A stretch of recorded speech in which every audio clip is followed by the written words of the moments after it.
Most of the black people in Chicago who advocate for Brandon Johnson are being paid by Brandon Johnson. I'm going to say it out loud. Most black people in Chicago who advocate for Brandon Johnson more than likely have a grant from the city, or they're on some type of payroll that's associated with the city. And when people are being paid by an entity, it's kind of hard to be honest about the entity's failures, if you ask me. So what I've noticed that a lot of like the businesses in and around the Chicago area, a lot of them were started solely because of a grant that came from the city. And then they're getting future grants and things, and bonuses, and getting to be a part of this whole ecosystem that solely exists because of Brandon Johnson. And you may be like, well, shouldn't we kind of get down with somebody who's doing that?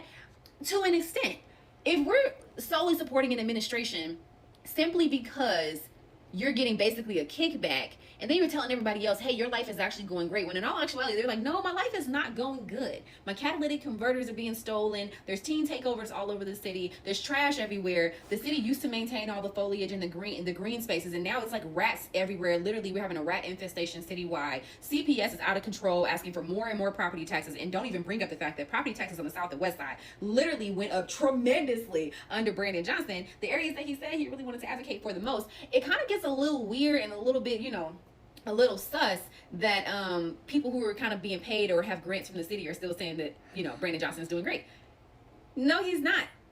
No, he's not. And it shouldn't take a person who's not on his payroll to be honest about the fact that Chicago needs a full overhaul, and that if we keep playing around with the idea that Brandon Johnson is actually doing a good job, especially considering that he sold the city out to the illegal alien crisis and mismanaged all of that, putting literally non-citizens above citizens.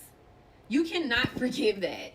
It is unforgivable. These people have bought homes and everything all across the city. They have bought homes with their I-10s while you're still trying to figure out how to buy a home with your bad credit and your social security number. They got brick and mortar houses. They're buying up all of Inglewood. Go check. They're buying up Inglewood and buying up all these different areas, flipping the houses, and they're building up generational wealth while you're still renting. But Brandon Johnson's doing a good job, according to the Democrats who got grants to open businesses. Okay, people. So there was a few things that I heard in this video that's just not entirely accurate. And one of the things is I'm not here to bash anybody or, throw shade or anything. I'm here to educate. I'm here to inform. I'm here to correct narratives, debunk myths. I have a duty, right? A professional one, that in the interest of public safety, first, do no harm.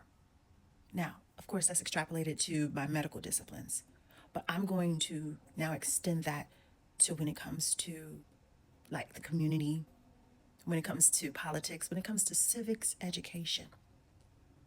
And this young lady, passionate, love that for her, passionate, but wrong, and needs to maybe educate herself a little bit more, because that's the thing. If we're not careful, we can do harm out here to people. We can do harm to them by the spread of misinformation. I'm going to echo a message of another content creator out here that's done an excellent job on a series of She Calls, and I'm going to echo that message right now. Chicago doesn't have a mayor problem. Chicago has an alderman problem, an alderperson problem. Most of the things that this girl was talking about, and let me first, for one, say the first thing, that if someone's an advocate for Mayor Brandon Johnson means they're being paid. I'm not being paid. I'm not on payroll for the city of Chicago, not being paid, haven't received the grant, no money, no nothing, but I know right from wrong. I have a conscience. I want to see our communities do well and to do better. But first, it's going to start with the people. Power to the people, but let's inform the people. Let's empower the people. Let's educate the people. Let's not spread misinformation. And young lady, that's exactly what you're doing with that narrative which you just spat out there.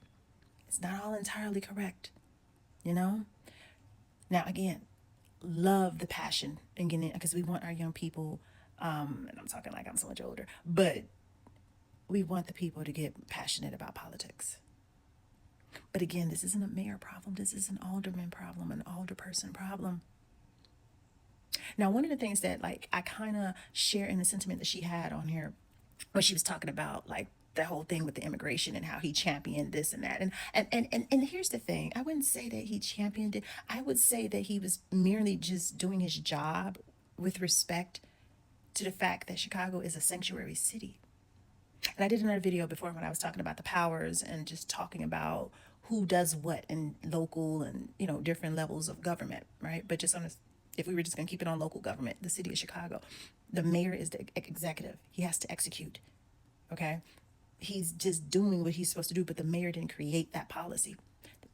Chicago became a sanctuary city by city ordinance by way of the city council. So somewhere in the early 2000s, I want to say.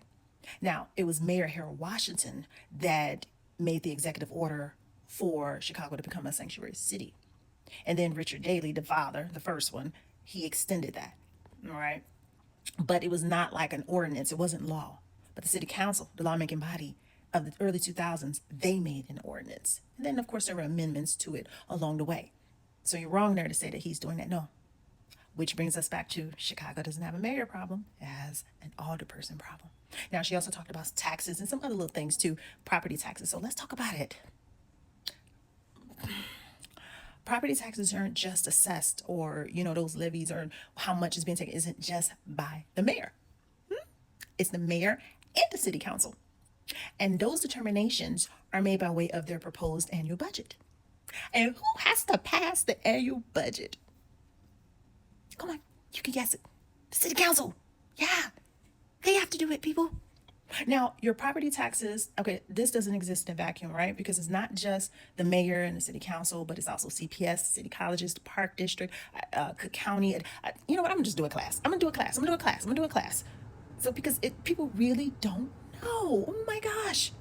But young lady. It's just so disheartening, and it's hurtful to see Black people get on this internet just loud and wrong.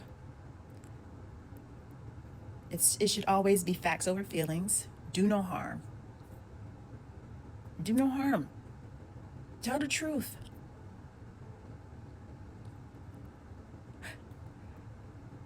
Chicago doesn't have a mayor problem.